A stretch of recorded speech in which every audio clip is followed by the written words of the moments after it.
उसका सारा षड्यंत्र में उसका छोटका बेटा जो रहता है शकुनी और उसकी वाइफ मंत्रा रहती है, वो भरपूर अपना फ़ायदा उठाती है, अपने फ़ायदे अपने लालच के लिए कि सारा चीज़ का मैं ही मालिक रहूं, मैं ही बनी रहूं, अब तो मुझे ही सारा कुछ मिल गया हाथ में। वो औरत इतना डेंजर होती है, इतना नागिन होती है कि सारा घर का हंसी खुशी खा जाती है। और पता है दोस्तों, और एक बात कि वो औरत इतनी डायन होती है, उसकी जैसी माँ होती है ना, वैसी उसका दुलड़ी पुतो और दुलड़ा बेटा होता है, जो बड़े बेटे के लिए ये लोग इतना षड्यंत्र करता है। तो ये औरत इतनी खतरनाक होती है, उसकी छोटकी पुतो दुलड़ी अपने फ़ायदे के लिए सारा कर्मकांड वही रचती है, सारा कुछ वही करती है। मुख्य भूमिका वही औरत का रहता है, उसकी छोटकी पुतो का, जो कि शादी से पहले उसके घर में एंट्री रहता है। घर में वो आई हुई रहती है, लव मैरिज रहता है उसका, तो घर में पहले से ही वो अपना चलती चलाती है फ़ोन पे, सारा कुछ उसके मुट्ठी में रहता है, सारा चीज़ उसी के हिसाब से चलते रहता है, रिमोट कंट्रोल उसके हाथ में रहता है, वो औरत के हाथ में। वो डेंजर औरत जो रहती है, मेरी मतलब सास की दुलड़ी पुतो जो रहती है उसके हाथ में। तो वो तो डायन माँ अपना बेटा का ही खुशी देख के जलती है, तो वो डायन माँ भी वही चाहती है जो उसकी दुलड़ी पुतो चाहती है।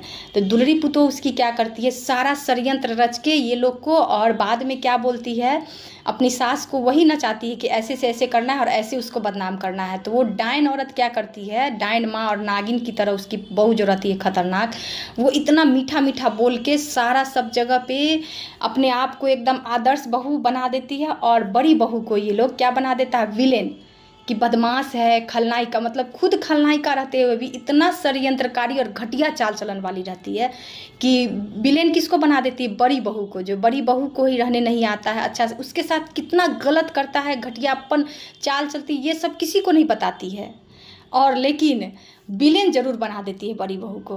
तो इतना ये लोग घटिया चाल चलता है बड़ी बहू के खिलाफ। लेकिन ये लोग का कुछ नहीं चल पाता है, क्योंकि जिसका साथ ऊपर वाले देते हैं ना, जिसका साथ दीनानाथ, वो अनाथ क्या कैसे होगा। तो मेरे साथ तो मेरे दीनानाथ है, तुम लोग तो जन्म दे के उसको अनाथ बना दी हो, बड़ा बेटा को। और मैं तो खुद ही समझती हूँ कि मैं तो एक अनाथ की पत्नी हूँ। तो मुझे तुम क्या बिगाड़ोगी, जिसका साथ दीनानाथ है ना, उसका तुम लोग कुछ नहीं बिगाड़ पाओगी। लाख भी तुम षड्यंत्र कर लो, तुम उसका कुछ भी नहीं बिगाड़ पाओगी, और अपना ही कर्म तुम लोग खराब कर रहे हो उसके साथ इतना गलत करके। तो कहने से और करने से तुम्हारा अंदर आत्मा तो ज़रूर बोलता होगा कि मैं क्या करी हूँ उसके साथ और क्या कर रही हूँ।